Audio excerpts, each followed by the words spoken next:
బంగాళాఖాతంలో ఏర్పడిన తీవ్ర వాయుగుండం ప్రభావంతో తెలంగాణ వ్యాప్తంగా వాతావరణం ఒక్కసారిగా మారిపోయింది. నిన్న మొన్నటి వరకు వర్షాలు లేక తీవ్ర ఉక్కపోత వేడితో అల్లాడిన ప్రజలకు ఊరట లభించింది.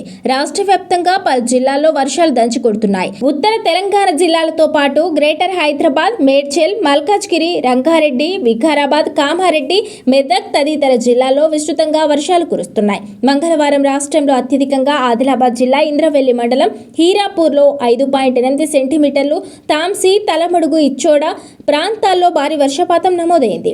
వికారాబాద్, వరంగల్, కామారెడ్డి, రాజన్న సిరిసిల్ల, సిద్దిపేట జిల్లాల్లోనూ వానలు దంచుకొట్టాయి. ఉత్తర ఒడిశా, పశ్చిమ బెంగాల్ ప్రాంతాలపై కేంద్రీకృతమైన తీవ్ర వాయుగుండం దక్షిణ జార్ఖండ్, ఉత్తర ఛత్తీస్గఢ్ మీదుగా పశ్చిమ వాయువ్య దిశగా కదిలే అవకాశం ఉందని వాతావరణ శాఖ వెల్లడించింది.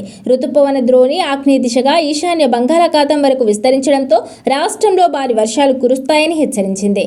ఈ నేపథ్యంలో ఆదిలాబాద్, కొమ్రంభీం, ఆసిఫాబాద్, మంచిర్యాల, నిర్మల్, నిజామాబాద్, జగిత్యాల, రాజన్న సిరిసిల్ల, కరీంనగర్, పెద్దపల్లి, జయశంకర్ భూపాలపల్లి, ములుగు, భద్రాద్రి కొత్తగూడెం, వికారాబాద్, సంగారెడ్డి, మెదక్, కామారెడ్డి తదితర జిల్లాల్లో భారీ వర్షాలు కురుస్తాయని చెప్పారు.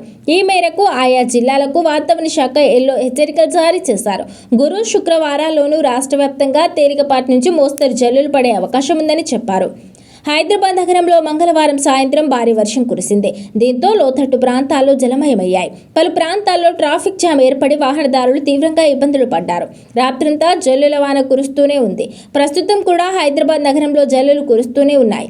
ఇవాళ సాయంత్రానికి భారీ వర్షం కురుస్తుందని తెలంగాణ వెదర్మ్యాన్ హెచ్చరించారు. నగర ప్రజలు జాగ్రత్తగా ఉండాలని సూచించారు. భారీ వర్షాల హెచ్చరికల నేపథ్యంలో ప్రభుత్వ ప్రధాన కార్యదర్శి సంజయ్ జాజు జిల్లా కలెక్టర్లు, ఎస్పీలతో టెలికాన్ఫరెన్స్ నిర్వహించి అధికార యంత్రాంగాన్ని అప్రమత్తం చేశారు. భద్రాచలం, ములుగు, నిర్మల్ జిల్లాలో ఎన్డీఆర్ఎఫ్ బృందాలను సిద్ధంగా ఉంచినట్టు తెలిపారు. ప్రజలకు ఎలాంటి ఇబ్బందులు తలెత్తకుండా తక్షణ చర్యలు తీసుకోవాలని, వ్యవసాయ శాఖ రూపొందించిన ప్రత్యామ్నాయ పంటల సాగు ప్రణాళికను అమలు చేస్తూ రైతులకు అవసరమైన విత్తనాలు, సహాయ సహకారాలు అందించాలని కలెక్టర్లను ఆదేశించారు.